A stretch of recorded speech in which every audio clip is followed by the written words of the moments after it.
On a fog-shrouded night in a small village, young Tomas wandered through the narrow, cobblestone streets, chasing the distant echo of laughter. It was past midnight, and he should have been asleep, but something had drawn him from his bed, a whispering voice that lured him out into the dark. As he followed the voice, the laughter grew faint, replaced by an eerie silence.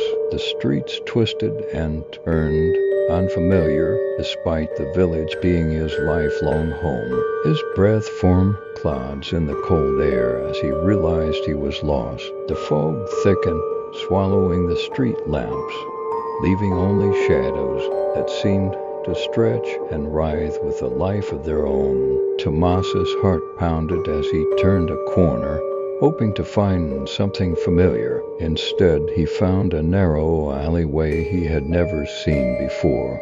Against his better judgment, he stepped into it. The walls seemed to close in around him as the darkness deepened. A chill ran down his spine when he noticed the voice again, no longer distant, but directly behind him, whispering his name. He spun around, expecting to see someone, but there was only darkness. The voice grew louder, more insistent. Panic surged through him as he ran, the alley stretching endlessly, the voice now a cacophony in his ears. He screamed for help, but the fog swallowed his cries.